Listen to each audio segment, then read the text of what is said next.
Hello subscribers, ఈరోజైతే నేను fish fry చేస్తున్నాను. సో ఫిష్ ఫ్రై మ్యారినేషన్ అయితే చేసేసాను. మా హస్బెండ్ కొన్ని వందల సార్లు ఫిష్ ఫ్రై తినుంటారు, బట్ స్టిల్ ఆయన ఎన్నిసార్లు కిచెన్లోకి వచ్చారో మీకు చూపిస్తాను. నేను యాక్చువల్గా మెల్లిగా ఎందుకు మాట్లాడుతున్నానంటే ఆయన ఇక్కడిక్కడే తిరుగుతా సబ్స్క్రైబర్స్. సో ఆయన బేసిక్గా రోజు కిచెన్కి 1-2 టైమ్స్ వస్తారు, ఏం చేస్తున్నావు అయిపోయిందా లేదా అని.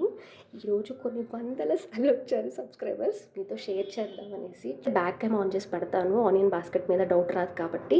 అది బాగా అయిపోయింది యశ్ని, మ్యారినేషన్ అయిపోయిందా? ఇంకా మ్యారినేషన్ అరగంట టైం పడుతుంది. ఇది సర్దేస్తా నేను. ప్యాన్ కూడా రెడీగానే ఉంది. ప్యాన్ రెడీగా ఉన్నా ఏం కాదు, మీరు వెళ్ళండి ఇక్కడ నుంచి. వాడు కొట్టడమే లేట్ కొట్టాడు ఇవాళ. ఇంక నువ్వు కూడా మ్యారినేషన్ ఎంతసేపు చేస్తావు బుజ్జి? కనీసం ఒక 1 అవర్ చేయాలండి మ్యారినేషన్. మీరు పిలుస్తా, మీరు వెళ్ళండి. మన ఇంట్లో పౌడర్స్ అన్ని రెడీగా లేవా ఇప్పుడు? ఇంకెంతసేపు అమ్మా? సరే ఇప్పుడు ఒక టైం చెప్పు.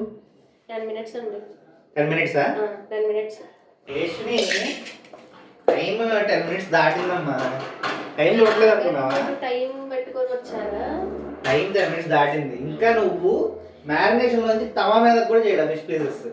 అదంత మ్యారినేట్ అయితే అంత బాగుంటుందండి. రోజు నాకు తెలియక అడుగుతున్నాను, ఫిష్ ఫ్రై ఎంతసేపు పట్టింది? ఒక 5-6 గంటలు పట్టిద్దా? ఇది ఒక రీల్ చూసాను, చూడు ఒకసారి. ఇప్పుడు శాంతి స్థానం భార్య అంట, అంటే నువ్వు ఏం చేయాలి? బాగా చెయ్యాలి. సరే చేస్తా. అప్పుడు నేను శాంతంగా నన్ను వదిలేసేయాలి. ఇప్పుడు శాంతంగా వర్క్ చేయాలంటే మీరు నన్ను వదిలేసేసి వెళ్ళండి. అయిపోయింది మ్యారినేషన్. అయిపోయిందా? అయిపోయింది, వెళ్ళండి. Okay okay. ఇప్పుడు ఈ ఫిష్ ఫ్రై వాళ్ళ అయ్యేలా లేదు కానీ సోయా స్టిక్స్ తిను. కాసేపు ఆకలి తీరాలిగా, కనీసం ఇప్పుడు 3-4 hours తీసుకునేలా ఉన్నావుగా. అంతసేపు తీసుకోనండి.